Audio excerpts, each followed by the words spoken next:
Hi guys, welcome back to Robertson's Belly Acres. Today we're going to do a how-to on how to change cook stove and oven over to propane gas. Pretty simple deal here. We just picked up this new gas stove. Sure, we're going with propane, but everything comes set up from the factory for natural gas. A lot of brands come with the conversion kit. This one did. If it doesn't come with conversion kit, you can go to your local appliance store and they can usually have what you need on hand. But the tools we're going to need today, we're going to need a 10mm end wrench, a 10mm socket with an extension, and either a ratchet or a breaker bar. I'm using the breaker bar, and a Phillips screwdriver. Oh, the other thing we need is an adjustable wrench. But we're going to start out. It does come with instructions, and I kind of looked over, made sure I knew what I was doing, but it's really pretty simple. So first thing we're going to do is make sure we're not hooked to gas or electricity before you ever start with any of this. So I know we're not hooked up to gas or electric at this point, so we're going to slide the stove out. Put it around here so you can see what I'm talking about. First thing we're going to do, we're going to take this cap off the regulator.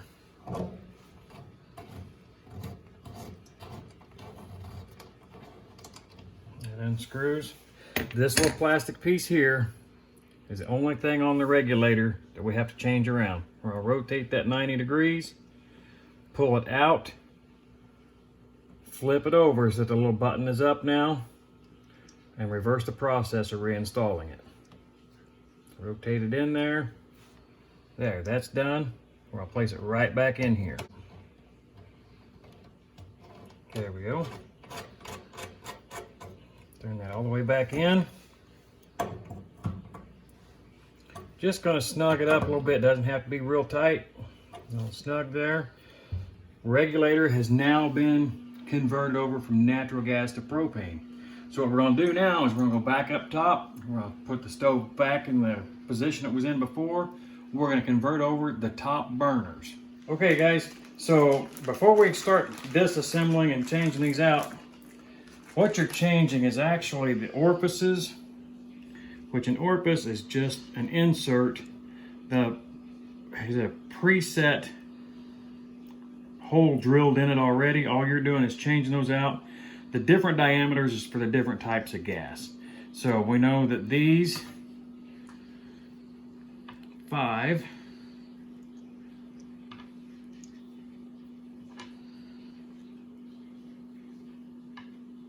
go for the cook stove. I don't know if you can see on there, we have to use our little paper, but they have a certain position that they go in, and they're stamped on there: L, P, Q, M, and R. And we'll be looking at our instruction paper to make sure that we get those in the correct position. These two, as you can see, are obviously different.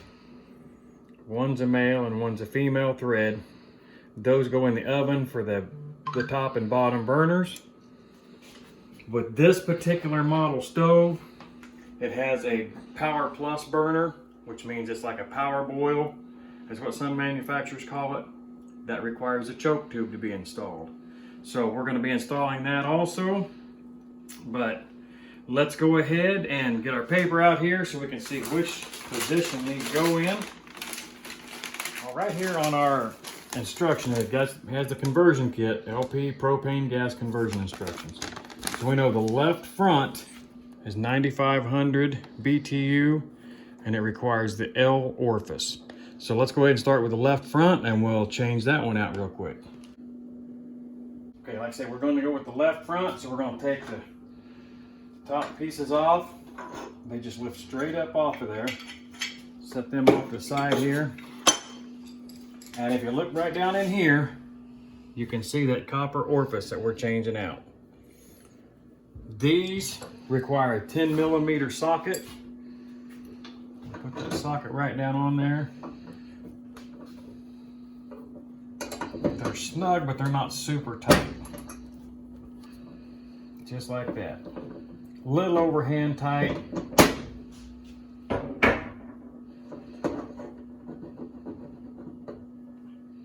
Just lift that slow and steadily up out of there. And there it is. That one has a, looks like a C. That's what it's stamped. That is the natural gas one. This is the one that came out of it. This is the one that's marked with the C.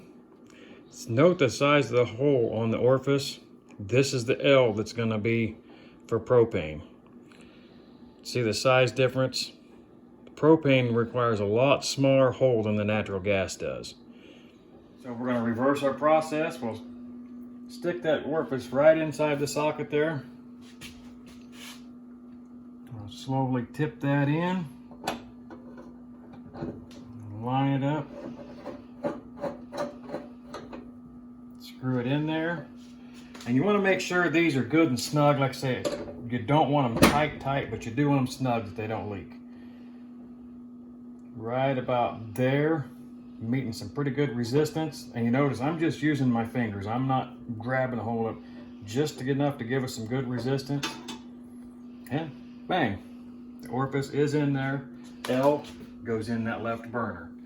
So we're going to go ahead. We're going to continue on. I'm going to change these orifices out. When we get to this right front one, that'll be the one that requires a choke tube, and we'll slow down there and talk more about that at that time.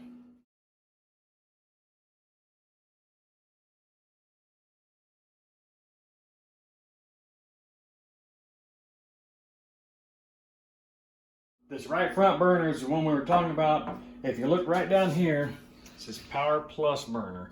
That means you're going to get way more BTU out of that one. That front burner is going to give 10,000 BTU, where the others are between 5,000 and 9,500. This is 500 more BTU than the other burners, any of the other burners. So again, lift your cap off, take this piece off. We're going to reach right down in here just like before and remove that orifice.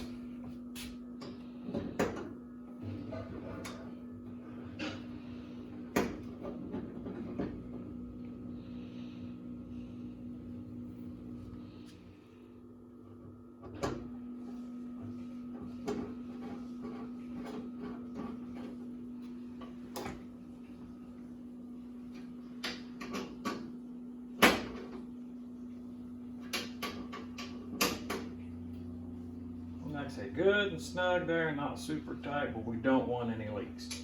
Okay, that's done. Here's where the big difference is. With this being a power burner, on this burner piece, this is just the way it comes from the factory, is for natural gas. For propane, they send you a choke tube to reduce the size of this hole. So you can see the difference in size there now. I can't fit my finger through it anymore. This is where your Phillips screwdriver comes in handy. I'll turn right around here and set this down. You've got a little groove right in the side of that choke tube.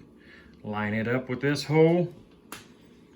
They send a small self-tapping screw.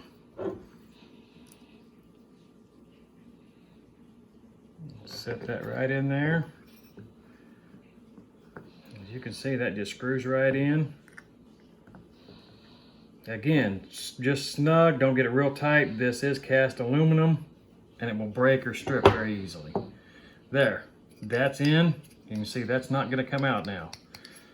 Got that placed in there. Anytime when you're taking these off and putting them back on, it's very self-explanatory. You have a hole on this side and not on this side. This is the igniter. So when you turn your burner on and it sends you electricity, this is what ignites the burner. They've done away with the pilot lights. So slide that right over that, line it up, slide it right over, burner's on. Now we'll take our top piece, lay that on there. The top side is done. It's that simple, guys. So now we're going to go ahead, we're going to have to turn the oven again, just because I need a little bit more room than what we have to work with here in this kitchen. We're going to open the oven and we're going to take some stuff out. That way we can change the 2 orifices that are left in the oven. Okay, so we've taken our oven shelves, the racks out. The next step is going to be to remove the door. Sounds really complicated, but it's not. So what you're going to do with your handy dandy screwdriver, come right in here. You can see these latches. Hook a screwdriver in there, just pull that up. That opens it up. There's 1 on each side. Pop that up, flip it over. On this LG brand, the way we're going to do this is you close your door back up. Obviously, it's not going to go all the way closed. Hold on to it. Bracing against the glass with your knee, both hands. Just lift up, just kind of wiggle it around, and the door comes right off. Set this over here out of the way.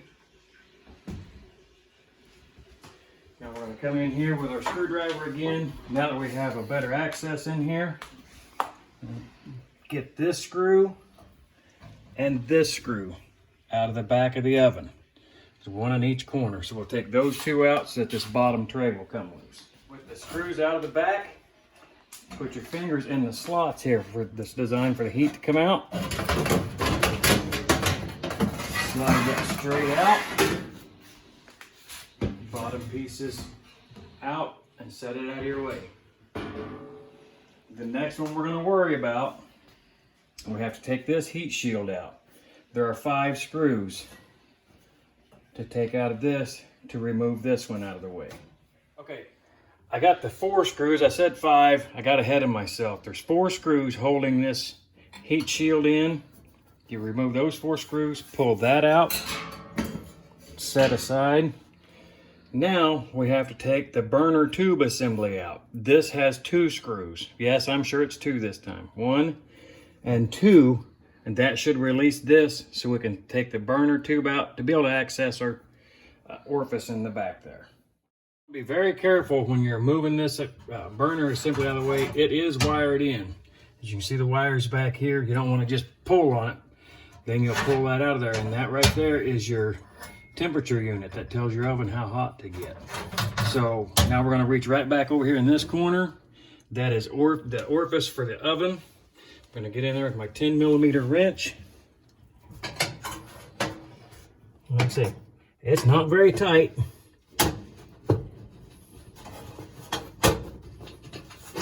We remove the orifice.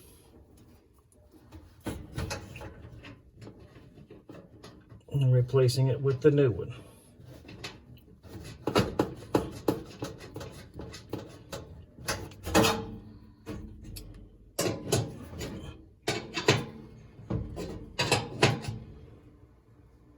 Again, it's snug. It's not super tight, but snugged in there. Now we're going to reverse the process of how we took everything apart. That orifice for the bottom of the oven is orifice letter D as in dog. So that way we're making sure we keep everything going in the right spot.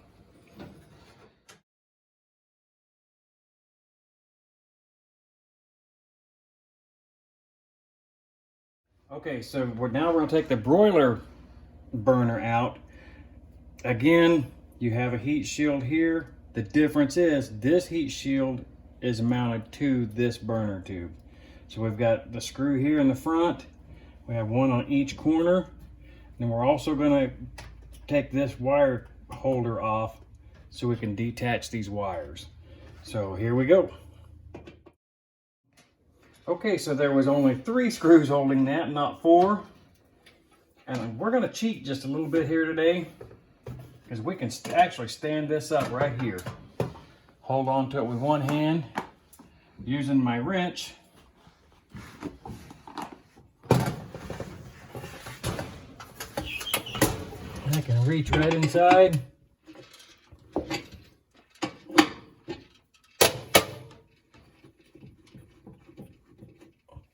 Pull this orifice out,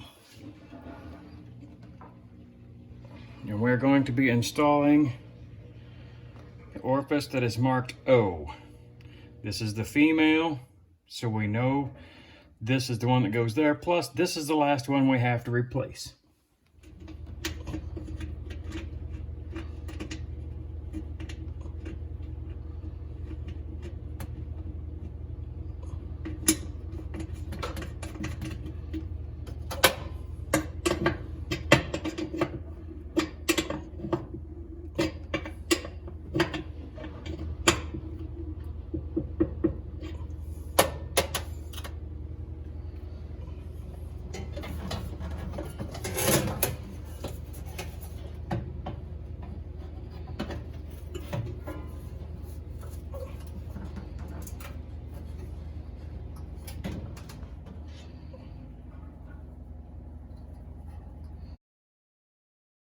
With the oven racks already back in the oven, we're going to go ahead and reinstall the door here. Line up. Get your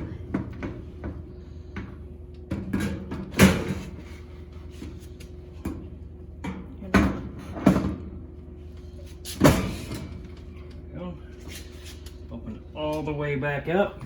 Reach down here on your locks. Simply flip it over, just a little touch.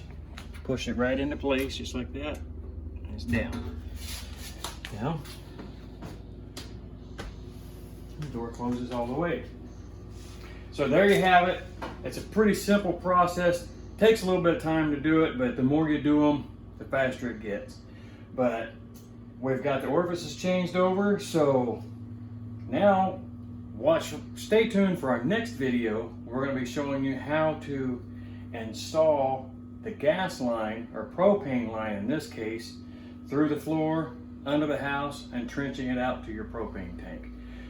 If you like what you saw, guys, make sure you hit the thumbs up, share with your friends, subscribe if you haven't already, smash that bell button, get notified of our next video coming out, and until next time, see ya.